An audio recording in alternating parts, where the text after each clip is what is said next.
Former Mayor Jerry Sanders is heading up the Chamber of Commerce, where he's working to move the city's businesses forward. And he's with us in studio. Mayor, or Mr. Mayor, or all right, fine, Jerry. How are you? I'm good. Welcome back. Good. Thank you. I think the last time we saw you, I think it may have been your last day in office. Yeah, and I saw you right before we left office, and then right before I left for Italy. And my wife and I spent 3 months in Italy hiking and walking and just having a great time. So it was an incredible experience. Boy, 3 months. I mean, I cannot even imagine what it must be like to just finally I mean, how long did it take? Well, we were in Rome for the first 5 days, so we were pretty busy there. And then when we hit Sicily for a month, it was just like completely decompressing, and it felt really good.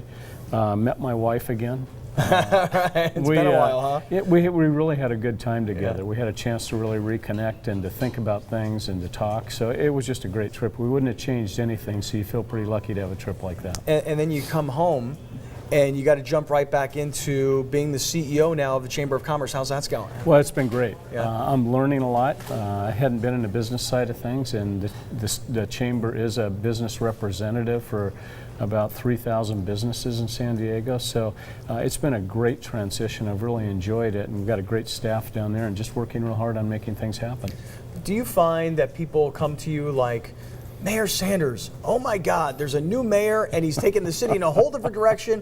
What happened? I mean, do people talk to you about this all the time? Sure. Yeah. When I go out on my walks every morning or on Saturdays and Sundays, people stop and say, you know, the things you were doing are different now. And so I think what people don't realize is that, you know, you have changes, and that's the reason people voted for term limits, was to have a different mayor in place. And there are going to be changes, and that's something that I understood when I started and when I finished. But doesn't it feel like Mayor Filner is almost undoing everything you did? I'll give you an example. I mean, the tourism marketing stuff, we just talked about the commercial that's finally out.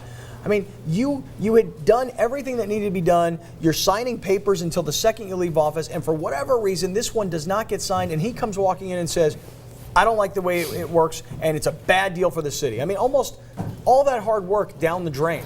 Well, but it wasn't, and it was a process. And you know, when you get a new mayor in, they're going to test the limits. They're going to find out what power they had. We did the same thing when I started. We were the first strong mayor, or I was the first strong mayor.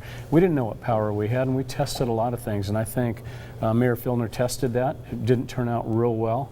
But ultimately it got done. The hotels got their money, and we're seeing the advertising campaign. And you know, I think everybody on the council's learned from this. I think the public's seen it, and I think that the whole process was actually, while it was messy looking, probably wasn't that bad for everything. But you know, it's interesting. You had gone to Irwin Jacobs, and you guys had done this whole plan for Balboa Park, and as soon as Mayor Filner came in, again, something you'd worked so hard on. That one is very disturbing to me, but that was the courts that did that. The courts decided that it wasn't done correctly. I don't agree with that ruling, but you know, I think that Dr. Jacobs was treated very badly throughout this thing. He was trying to donate almost $40 million to the community to make Balboa Park a grand new place. And he was vilified by that by some, and the court system in San Diego is used on every public thing you do, and that one unfortunately has just been a huge loss for San Diego. Yeah, and you know, you say that we've been kind of learning, we're learning about this new mayor, and we're learning about this new administration. I mean, how many times do we see him and the city attorney fighting with one another? Now, you had some battles that you had to deal with, but I don't ever recall them being so public and ugly. Well, you know, I think we have very different styles. Clearly. And I saw Mike Aguirre the other day. He came in and spoke to the chamber board meeting, and he was laughing. He said, "Can you believe what's going on between the city and attorney and the mayor?" And I said, "It's unprecedented." So, I mean, we were able to laugh about it. Yeah. I think the nature of the city attorney, an elected city attorney and an elected mayor, there's always going to be some butting of the heads because... Yeah, but so publicly and so nasty? That's not the way that I would prefer to handle it. But as I said, people knew Mayor Filner's style before they voted him in, and they knew what my style was, and I think it's a style issue. You guys traveled together, you and Mayor Filner, to Mexico, right? Right. How's that relationship between you and him? Well, you know, it's a funny thing. I tell Bob I'm one of the few people on earth that really likes him a lot. I've always liked him just because I think he's a very funny man. He thinks differently than I do on most issues, but I think he's pretty passionate about his beliefs also, so he and I get along fine. You like what's going on? I mean, are you?